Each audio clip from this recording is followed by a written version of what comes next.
अब अगला भाग नंबर 3 मुशरिकों की गुस्ताखियां से शुरू होगी।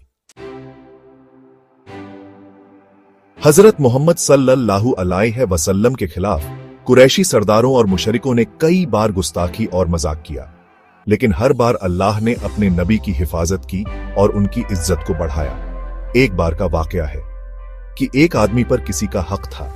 वह हक मांगने वाले को टालता रहता था। वह हकदार एक दिन हजरत मोहम्मद सल्लल्लाहु अलैहि वसल्लम के पास आया और अपनी परेशानी बयान की। आप सल्लल्लाहु अलैहि वसल्लम उसके साथ उस शख्स के घर पहुंचे। दरवाजा खटखटाया। वह आदमी डर के मारे तुरंत बाहर आ गया। उसका चेहरा पीला पड़ चुका था।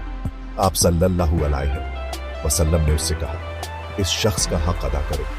वह फौरन अंदर गया और उसका हक लाकर दे दिया।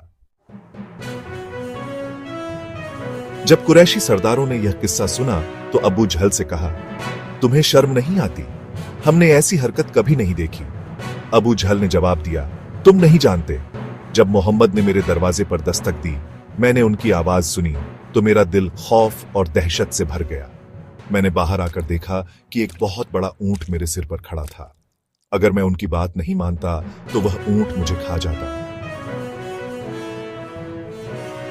कई मुशरिक ऐसे थे जो हजरत मोहम्मद सल्लल्लाहु अलैहि वसल्लम का मजाक उड़ाते थे।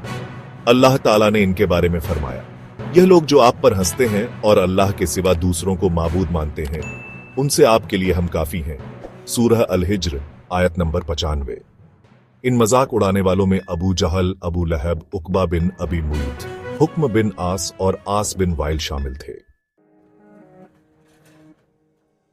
अबू लहब अक्सर आपके दरवाजे पर गंदगी डाल जाता था।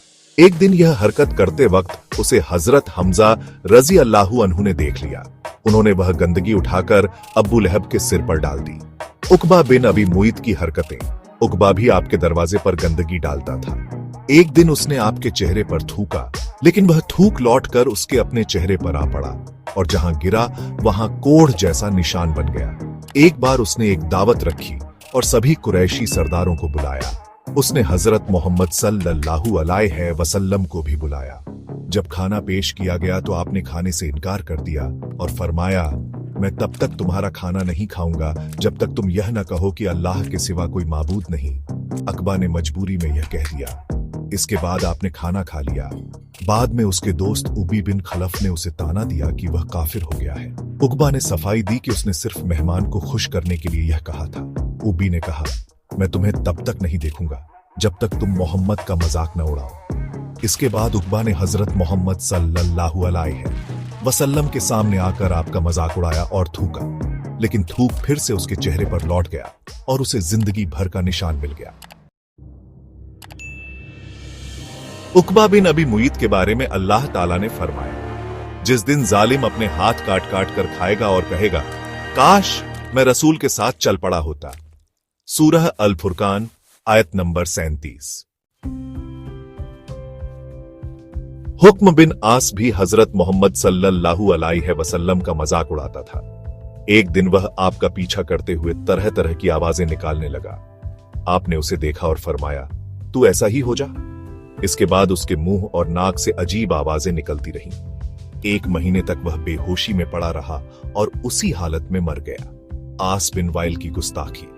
आस बिन वाइल कहा करता था, मोहम्मद अपने साथियों को धोखा दे रहे हैं कि वे मरने के बाद दोबारा जिंदा होंगे। मौत तो बस वक्त के गुजरने का नतीजा है। एक बार उसने हजरत खब्बाब बिन अरत रजी अल्लाहु अन्हु से उनकी तलवारों की कीमत अदा करने से मना कर दिया। उसने कहा, जब तुम अपने जन्नत के खजाने लाओगे तब मैं तुम्हारा कर्ज चुकाऊंगा, लेकिन वह अपने कुफ्र पर ही अड़ा रहा। अब आखिर में अगर आपको यह जानकारी अच्छी लगी हो तो प्लीज लाइक, शेयर और सब्सक्राइब जरूर करें। और भी सुनने के लिए शुक्रिया।